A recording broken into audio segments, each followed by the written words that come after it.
Hindi ko piniling maging malakas. Kailangan ko lang. Sinasabi nila, ang lakas mo, ang tibay mo, ang tapang mo. Pero ang totoo, hindi ko piniling maging malakas. Kinailangan ko lang kasi sabi ni Papa Jesus, maging malakas ako. Hi, welcome back po sa The Ursa Diaries. Ako si Ursa. May mga araw na gusto ko ring mapagod. Gusto ko ring sabihin, pwede bang ako naman ang alagaan? Pero hindi pwede. Kasi may mga batang umaasa sa akin. May pamilya akong kailangan alagaan. May tinlusog na araw-araw naghihintay sa akin. Mula pagising ko, may naghihintay na kailangang magluto, kailangan maglinis ng bottles ni Zari, kailangan paliguan si Zari, at may mga iba pang bagay na kailangan kong asikasuhin. At kahit minsan hindi pa ako handa, kailangan ko nang bumangon. Sabi ko nga, kailan kaya ako pwedeng ako naman ang i-baby? Bakit lagi na lang akong mandirigma? Nitong nakalipas na ilang linggo, nakaranas ako ng konting pagsubok. Sumakit ang kanang kamay ko.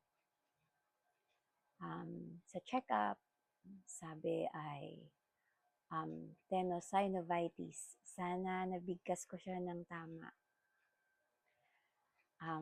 Masakit, maga yung mga litid.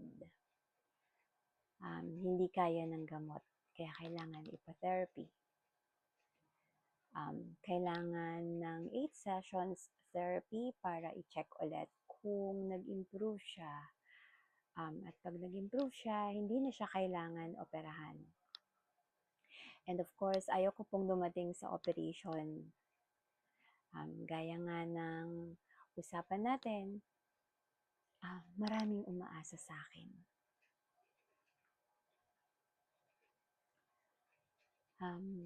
Sabi ng doktor, kailangan ipahinga. Pero paano ipapahinga? Kailangan ako ng mga anak ko. Lahat ng responsibilities at gawain sa bahay, paano? Hindi ako superhero, syempre.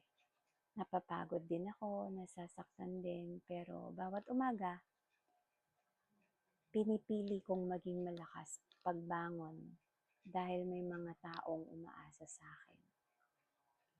Minsan hindi tayo magiging matatag dahil gusto natin Nagiging matatag tayo dahil kailangan. At alam mo, okay lang mapagod, okay lang umiyak. Hindi ibig sabihin nun mahina ka. Ang mahalaga, bumabangon ka ulit. Kung ikaw yung taong laging inaasahan, saludo ko sa'yo. Hindi man sabihin ng lahat, may halaga ang bawat sakripisyong ginagawa mo. At sana habang inaalagaan mo ang lahat, huwag mong kalimutan, alagaan mo rin yung sarili mo. Ako si Ursa, at ito ang gusto kong iwan sa'yo. Hindi kailangang maging perfecto para maging matatag. Kailangan mo lang magpatuloy isang araw sa bawat pagkakataon. Kita-kita po tayo ulit sa susunod na mga diary entry. Tandaan, every ending is the beginning of a new chapter. God bless po.